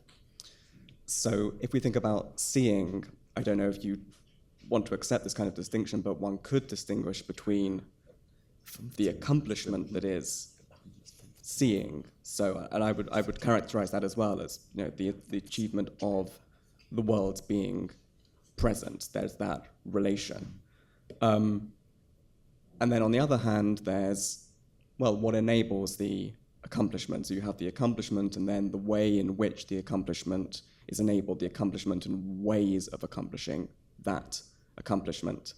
When it comes to the latter, I see how all of the things you were talking about, all of those ways in which we're active with respect to seeing, play an absolutely vital and frequently neglected role.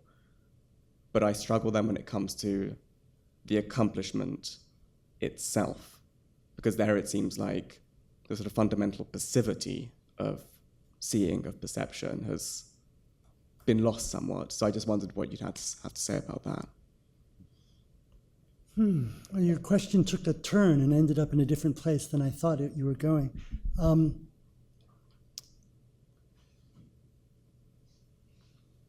So you asked two questions. You know, why do I group seeing and pictures together? And what about the feeling that you just open your eyes and you see, and you don't do anything to make it happen?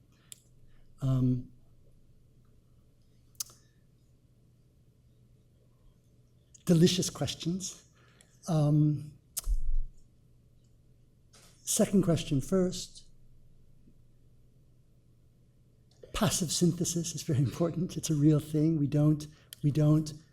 We're not constantly, as deliberate agents, aesthetically engaging the world. There you are.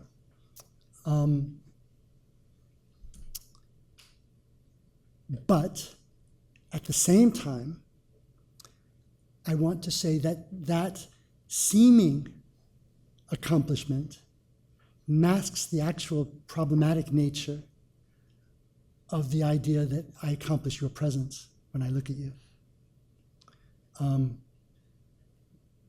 The perception is always partial. It's from a point of view. It doesn't take in all of you. It can't take in all of you. I can't see you from all sides at once.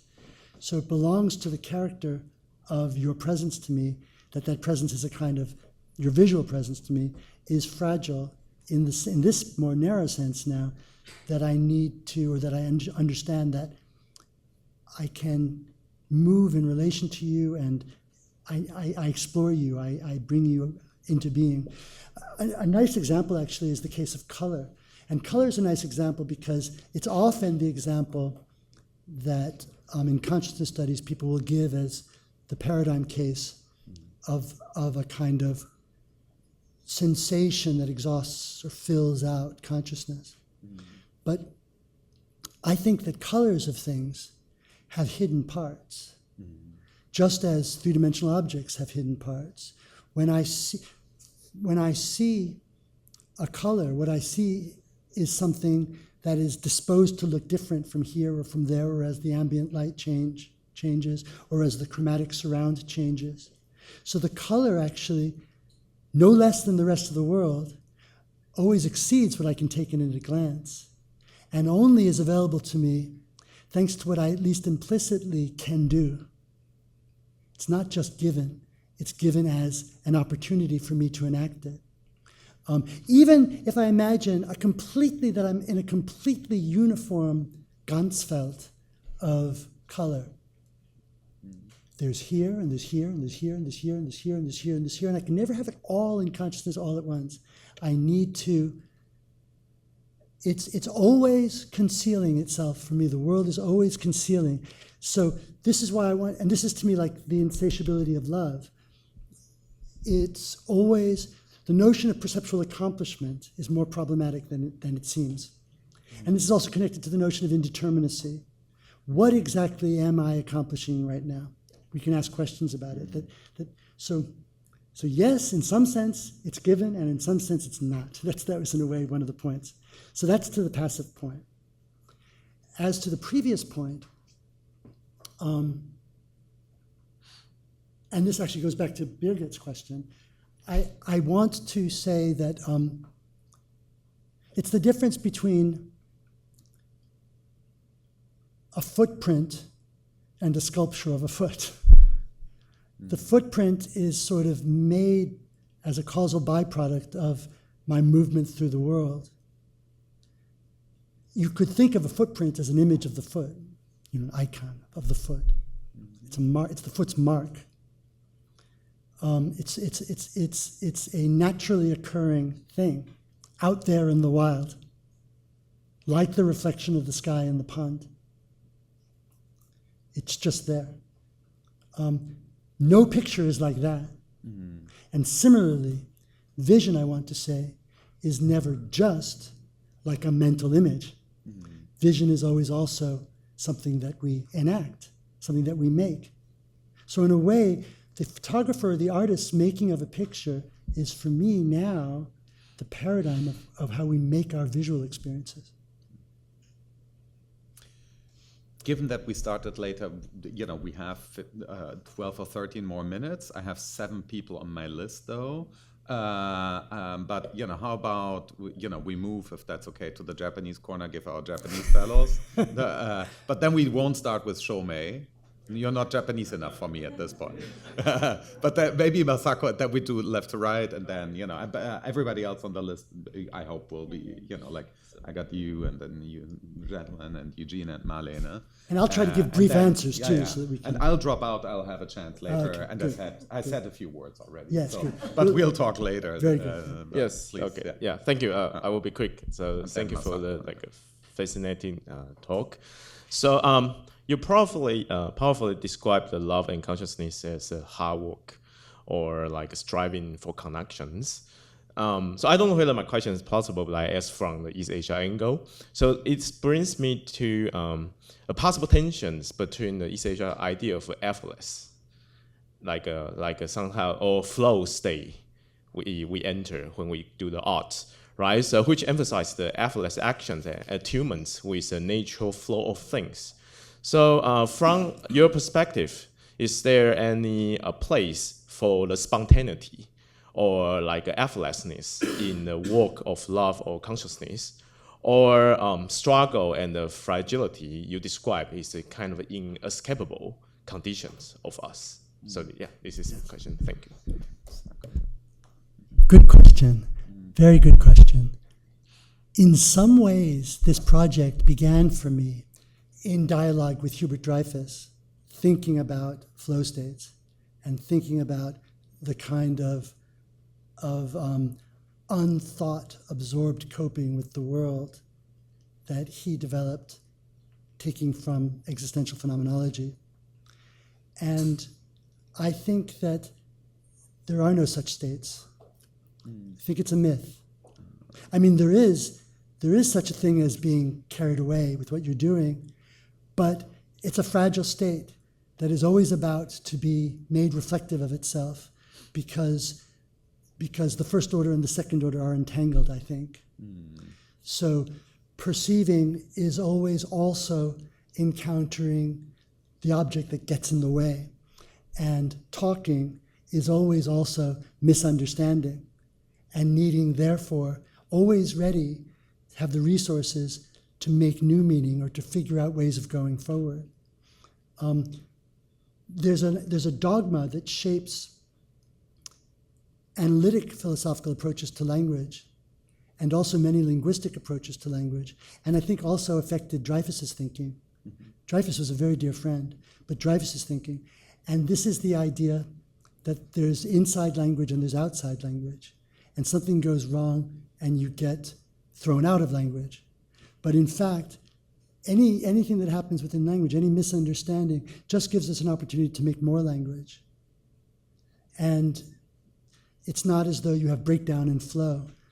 You actually have a deeply mutually entangled modulation of the work of being in relationship. This is how I think. So, which doesn't mean there is not spontaneity. Of course there is.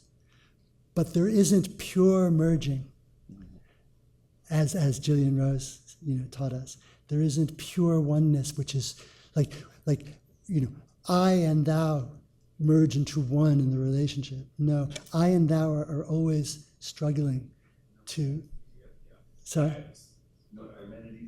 Yeah.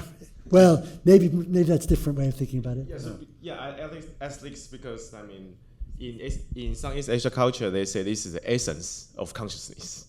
I mean, this kind of like a pure oneness or something, like effortless, is the nature of our consciousness in some culture context. Yes, and I would accept that actually. I would actually accept that as true with one qualification, that it's the essence of consciousness that we're always struggling for oneness. And that's true in Christian thought and in Buddhist thought. Yeah, exactly. But it's not, you read the reflections of meditators, and it's all about the dynamic effort to come to that truth. It's not a given truth. So I think that's a really important point. Thank you. Okay. Thank you for your presentation. It is so important for me because my research question is now to try to explain the entanglement between so-called rationality and emotion when we use language. So my question is, when I try to make some relationship to the world, for example, like you mentioned, picture, sometimes we use emotion to understand the picture, but we use sometimes rationality, for example, to looking for the background of the painter or comparing another picture. So my question is, are there any difference between emotions and rationality in the conscious at that time? It's my question. Please repeat the last sentence. Is there any difference between emotion and nationality? And then you said? Yes. Are there any difference between rationality and emotions in conscious? In consciousness. Thank you.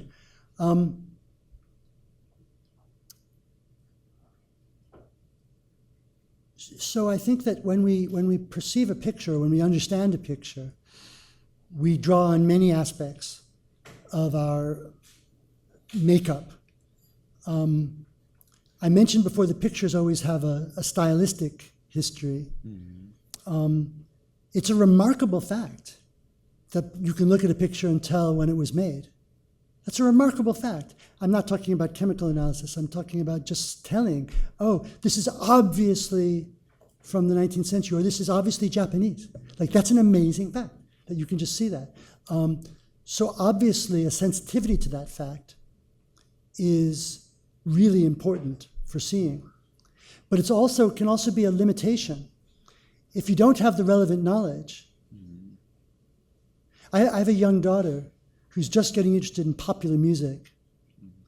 And she's like, she can hear the difference between Taylor Swift and Billie Eilish or Olivia Rodrigo, but she doesn't hear yet their relationship to Britney Spears or whoever was 30 years ago. Like, in other words, we acquire stylistic style. We acquire the ability to differentiate styles. By the way, I have chapters about this in my book, The Entanglement, that might be relevant to you. We acquire the ability to see through style, but it can both blind us and let us see. To perceive difference is something we need to cultivate. And I actually think, and this is related also to the kind of criticism of global workspace theory or certain kind of quality-physicalism, is that I actually think that many of the distinctions that we need to pay attention to in the theory of consciousness are aesthetic distinctions in the sense of being stylistic differences. But we treat them as if they're natural distinctions or natural kinds instead of stylistic genres. So what is seeing but a style of human interaction with the world? And what are pictures but different stylistic ways of expressing our interaction with the world or our meaningful engagement with the world? So So nationality is going to be part of the information that goes into an education to see. So will emotion. And here we get actually into an interesting normative space. What are the appropriate emotions to have when you see certain kinds of pictures? Different kind of expertise, different kind of knowledge, but both important. Thank you. Just a little anecdote very briefly, but like also given that memories of New York. So a couple of years I was having lunch with Dave Chalmers, and and I remember he asked me, to give him a summary. He had just heard, something about Hegel about love. And so we were having a version of this discussion, right? How are the various orders entangled, the relationship that the relata have to the relationship and so forth. And then he said, and Marcus, can you tell me what this would mean for consciousness? And then I said, well, Dave, it would mean, recognizing the possibility that consciousness might not be a natural kind. And I remember he was shocked. And then, really deeply shocked, yet never entertained the thought. And then I remember he told me that, the only way in which the mystery of consciousness could be solved for him would be to find consciousness in exactly the same way in which we would find another force, say, on the subatomic level. So that would be the only way in which we can find consciousness. So his version of the hard problem is that, right? So, and that's just very remarkable, talking about dogmas and assumptions, that, the only space that you could have for locating consciousness in nature is not through the animal or life or any other thing. The only way would be to find a natural kind that you could add to the list of entities recognized by quantum chemistry. And it's remarkable, so just as an anecdote, right, how limiting that conception is, in particular limiting scientific curiosity. My worry, like when, for a dogma of this kind, is, that it makes scientific progress impossible, despite the fact that it dresses itself, in the clothes of the most recent evolutionary discovery. But in spirit, it's an anti-scientific attitude. That's just a little anecdote. I wholeheartly agree.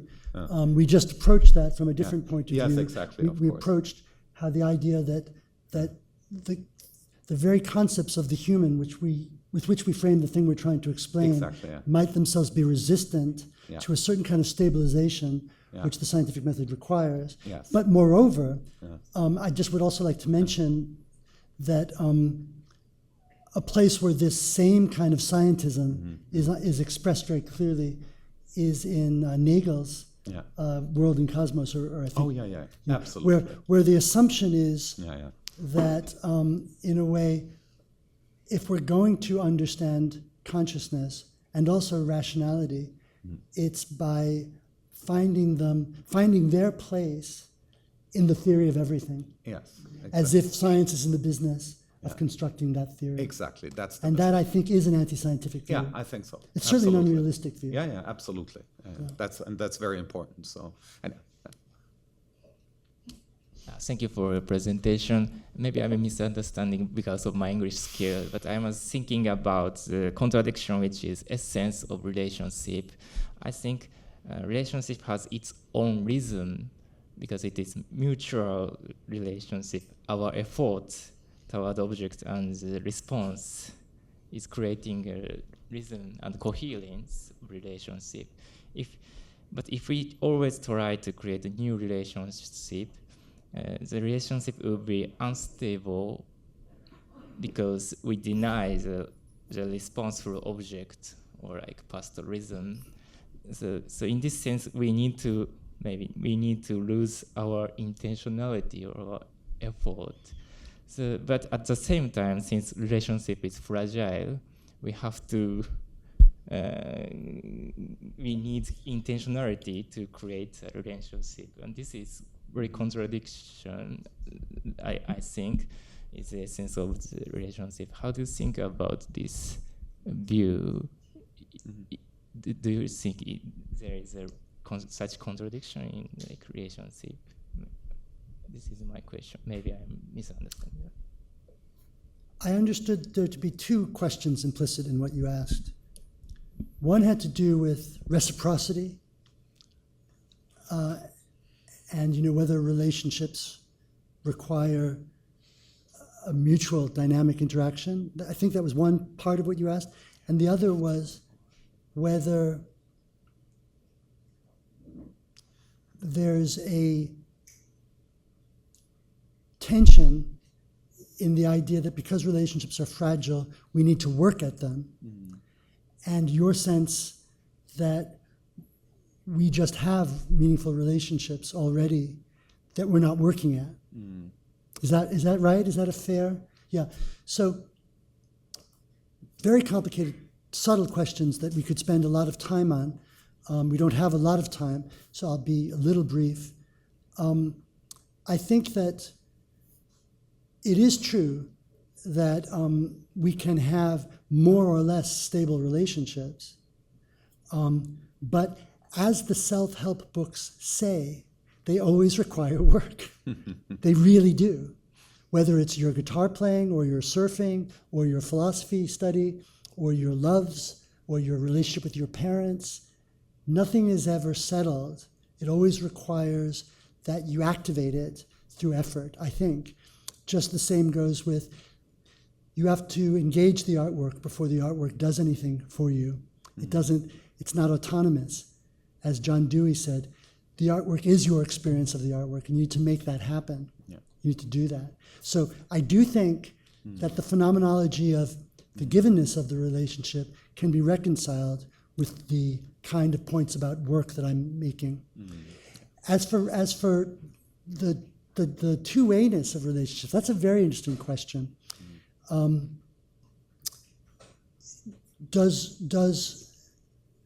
relationships have to be mutual? I think the answer to that is not yes. I think it is possible to be in a relationship with someone who's not in a relationship with you. It's possible to love someone who doesn't love you back, I think. But it's maybe not possible to be in a relationship with someone where you don't want them to be in a relationship with you. But it's not guaranteed. But what is guaranteed, I think, by the concept itself, is that if you're in a relationship with something, for example, if I see something, I am vulnerable to it. I am, Alex is gone, I am passively vulnerable to it. If it moves, that affects my relationship to it. Yeah. And so that there is a sense in which all relationships are two-way without there being reciprocity in all relationships.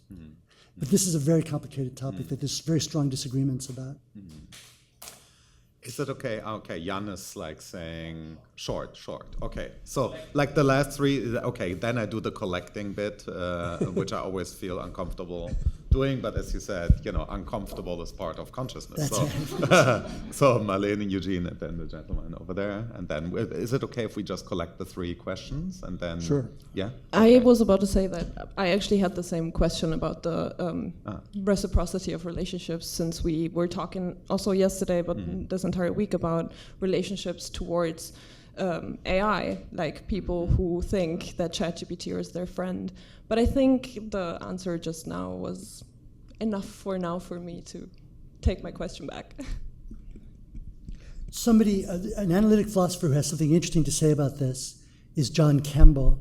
I don't know if you've read his book Causation in Psychology, but he has an interesting framework for thinking about psychological attribution to robots and computers. I'll just offer that to you as a piece of further reading.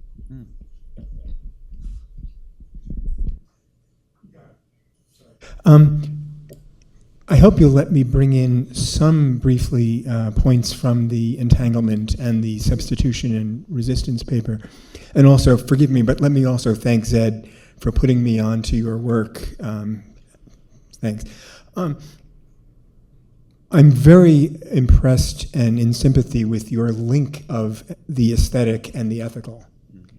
And I think this also ties into the issue of reciprocity also. But I wonder if you would be willing to affirm that another way to bring about the kind of epoche that you describe in the experience of attending to a work of art that is disorienting can also be achieved through ethical commitment and engagement with aspects of the world that, again, to pick out another one of your phrases, are not all peaches and cream. Because I fear that if we don't admit something like that, that there is a kind of peaches and cream aspect to this account, that we're not attending to the fact that many, if not most people in the world don't always have the privileges that we might to encounter objects of art and engage with them that way. So I'm hoping you'll be willing to affirm the possibility of ethical commitment along the same lines. Thanks. And last but not least, and then we thanks. give Alva the last word. Yeah. So phenomenology gets its pedigree from Kant's theoretical philosophy, and Kant makes his point is freedom, and in my mind, it's really all he writes about after he uses the theoretical philosophy to limit that.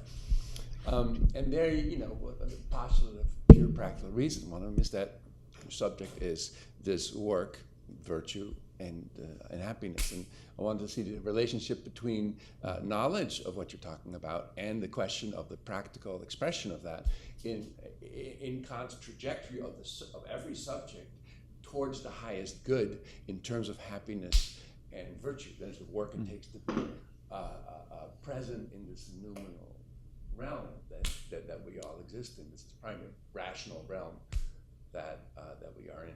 So I'm just wanted to see, because to me it's very close to the question of presence, very very connected, and I thought that it would be really nice to delineate that relationship, because otherwise with phenomenology you tend to box yourself into Kant's theoretical framework, and I think you're really trying to get out of that.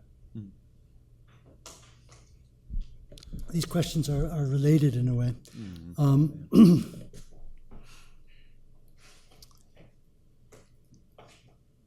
I'm going to begin with your question because I think I have an answer to it. And I'm going to come to your question second because I don't think I have an answer to it. But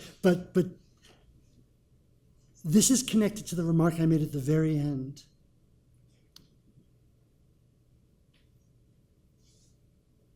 I want here, and let me try out this formulation. I think there is always something good about coming into relationship, because that is called life. Life is that. It is that against the background of which we can decide whether something else is good or bad. So I'm very sensitive to this worry about peaches and cream, as if art is always good. And like I challenge the idea that love is, love can be very dangerous. Just read the Old Testament. Love can be very, very dangerous. Love is something God commands of us. It's not just how do I feel about you. It's I must love God, and I must love my neighbor as I love myself, because it is commanded. What is love if it's something you could command? Well, it's a practice. It's a practice which I think rationalizes that. I never really got to that point in my response to you about practices, and it's very important. But anyway, here, people sometimes ask me the question, well, what about propaganda? What about advertising? What about pornography? What's the value of that? And I want to say, well, that really is not those are not forms of art. Those are not giving you opportunities. Those are technologies trying to manipulate you given the way you are, rather than opportunities to become something different, which is what art strives for. But more generally, I think that coming into a relationship has this ethical value, and it is not confined to art. That is just an example. Every encounter, like when I encounter somebody who's culturally different from me, maybe I don't like them. Maybe they're a Trump supporter. Maybe they're, queer in some way that I'm not comfortable with. When I encounter somebody who's other, that's an opportunity for me to try to see them, because I can't. It's an opportunity for me to change myself to come into a relationship with them. And I think that's always good and always important. Art is only, like, if you like, a space in which we investigate that. But that ethical challenge is everywhere in our lives. And I'm not, because we have to stop and have lunch, I'm going to just think more on how that relates to Kant's practical philosophy, because I don't quite know the answer. So I thank you. Thanks. Thank you very much. Thank you.